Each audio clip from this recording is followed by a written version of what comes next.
Well, hey there, how you doing today? Welcome back to my YouTube channel. Thanks for joining me.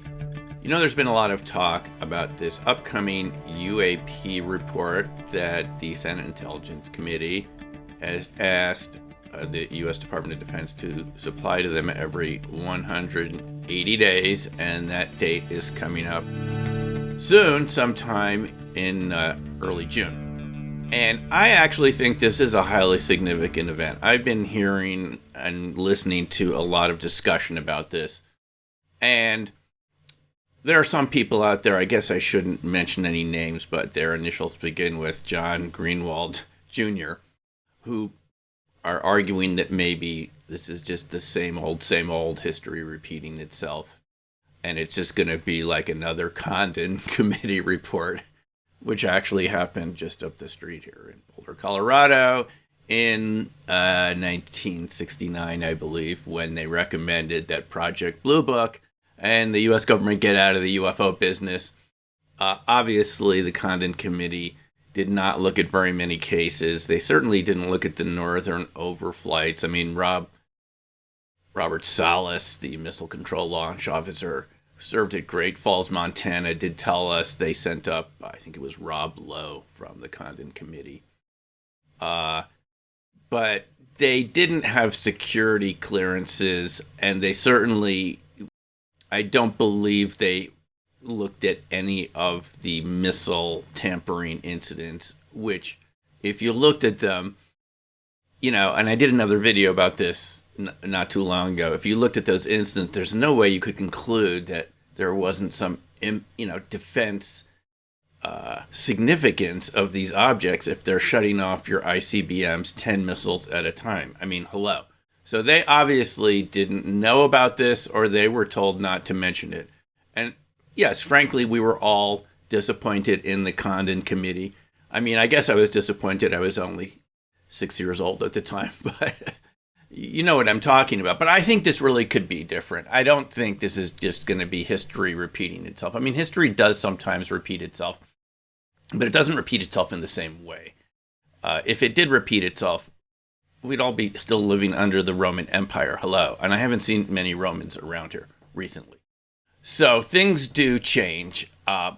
No one expected the Soviet Union to fall apart in 1991 so rapidly.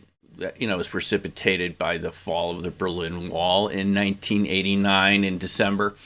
No one saw that coming. So things can actually change pretty rapidly. But the main point, what I want to say in this video, is I think there are just different conditions now than there were back then in the 50s and 60s. We're not in a Cold War anymore like existed at the time. There isn't that level of fear that existed at the time. And we have to remember a couple things. There were a lot of constraints on quantum physicists like Edward U. Condon to kind of toe the line and stick with a very kind of conservative interpretation of quantum mechanics that didn't suggest alternate interpretations of reality. I mean, this not only affected Edward Condon, but people like David Bohm were exiled from the United States for their interest in communism at the time. And he actually didn't, I don't think he came back. I don't think he ever came back again. He went over to Israel and he wasn't allowed back in the United States. And he had an alternative interpretation of quantum mechanics, the pilot wave interpretation, that there are these kind of higher dimensional forces that create these wave-like patterns from subatomic particles. There was also Hugh Everett, who had his own interpretation of quantum mechanics in 1957. There was a lot of blowback against the multiverse idea, or at least, as he called it, the relative states theory. We call it now many worlds interpretation. And Edward Condon wasn't immune to this either. He was actually a very creative and innovative quantum physicist. He's responsible for creating groundbreaking work in the idea of quantum tunneling, the way subatomic particles can just jump from here to there without going through the intervening space, so-called quantum jumping. I think it's called the Frank Condon law. He knew Albert Einstein, And uh, even so, he was highly persecuted by the U.S. government for his interest in quantum mechanics. But it didn't stop there. They actually hauled Condon in front of the House Un-American Activities Committee, this kind of gauntlet of Congress people that would look at your political loyalty. And he was accused of having communist leanings simply because he had met with a couple Soviet representatives a couple times, and they linked Condon's work in quantum mechanics to communism. I don't quite know how you do that, but they did it back then. Glad we don't live in that environment anymore, but they basically said if you're interested in a revolutionary theory like quantum mechanics, you might be interested in revolutionary political theories. I know, it's ridiculous, but that's what it was like back then. Condon lost his security clearance. He was very bitter about this and very critical of the Eisenhower administration. I mean, Truman initially supported him, but he lost his security clearance and he couldn't even work at Corning Glassworks after he left the government. Because he needed security clearance to do that sort of work. And so it's highly likely that Edward Condon had personal motivations not to disclose the UFO issue because he was already out on a limb and he probably didn't want to go any farther by admitting that this whole phenomenon was real and completely incomprehensible. That would have pushed him out even farther from the government's good graces. I think we can assume he wanted his security clearance back, and the Condon report was a way for him to kind of toe the government line. He worked at NIST, which is just down the street here, National Institute of Standards and Technology. And, we're told that some of the Roswell wreckage ended up at NIST. And, that wouldn't be surprising. It ended up all over the place, Wright-Patterson, Battelle Memorial Labs.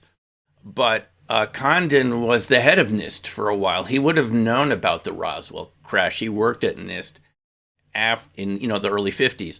So he would have known about this. And I suspect that his personal motivations to want to get his security clearances back probably influenced the Condon Committee report. Keep in mind that a large number of people that were on the Condon Committee quit because they felt that the data did show that there were these completely unexplainable area phenomena, UFOs up there that we couldn't explain, and they should be studied. And they quit because Condon had already made his mind up. But the Condon Committee is not completely who Edward Condon was. He actually was a very innovative quantum theorist who had a lot of support from some of the best minds in the physics community. He was pushing forward. And it's this conservatism that existed during the Cold War, especially 1950s and 1960s, that I think really held him back. So the point is, conditions are completely different now. I don't think people are under those same constraints. I think there are plenty of people who probably work in the Pentagon and the U.S. government that would like to at least admit that this phenomena is real. I mean, we've had Chris Mellon come forward and Luis Elizondo, Hal Puthoff. And Hal was the one, that told us that it's increasingly difficult to conceal the UFO phenomena because there's so many sensors out there picking up data. And that is the main difference between now and the 1950s and 60s. A lot more data is being collected. We've seen it from the U.S. Navy footage, from the East Coast and West Coast carrier groups in the 2004-2015 incidents with a variety of different types of objects, whatever they may be. And we are told that in this upcoming UAP report from the Pentagon to the Senate Intelligence Committee that I think it's National Geospatial Intelligence Agency, the satellite agency arm of the U.S. Defense Department, is going to be sharing some of their photos, I'm sure, of many unexplainable objects and things that they can't explain. So I think what's likely to happen, I could be wrong, I think what's likely to happen is we are going to see some new evidence. I mean, this is what Hal told us, is just so much of it, you can't conceal it anymore. He didn't get specific, but you had a feeling in that 2018 presentation at Las Vegas to Irva SSE Group, that he was talking about some specific things he's seen that he couldn't share because it's classified. Luis Elizondo has told us there's much, much more videos than we've seen. Didn't he initially mention like something like 20 videos? Where are the rest of them? And Chris Mellon wouldn't keep appearing on Fox and saying all these things unless I believe there is a lot more evidence they've seen. So I think we are going to see evidence, and I think it's likely that the government's going to come forward and say, yes, these objects are real. We can't explain them. We don't know what they are, and we don't know how they work. And that might be largely true. Could be true. Maybe someone does know, but you remember that engineer who I put up a video about who told me he had handled a piece of this material, said he couldn't figure it out. And if they're coming to him and several others, Jacques Vallée mentioned Marcel Vogel, who worked for IBM, who is someone that we know was asked to look at these same sort of pieces of UFO, unidentifiable material. If the Vogels and this engineer that I had the privilege to talk to for several days couldn't figure it out, then maybe no one really totally understands it yet. I mean, there could be a different point of view on it, but I think it's highly likely we're going to see new photos, new images. Now, some of it will be classified, but it has to be distilled into an unclassified form so the public can see some of it. So I actually am hopeful we are going to see new information. Besides, back in the 50s and 60s, people like Donald Keyhoe and J. Allen Hynek and other researchers at the time, even Gerald Ford pushed for those congressional hearings on April 5th, 1966. They didn't have Twitter and YouTube. You didn't have the flow of information we have now. I think it's going to be increasingly hard to try to conceal this, and I think at some point they're just going to stop. So I think things are different. I do think history changes, and that's my point of view on it. So I just thought it would be interesting to talk about that. I'm interested to hear your comments. Put them in the box below. Again, thanks for listening. We'll see you in the next video. Take care for now, and bye-bye.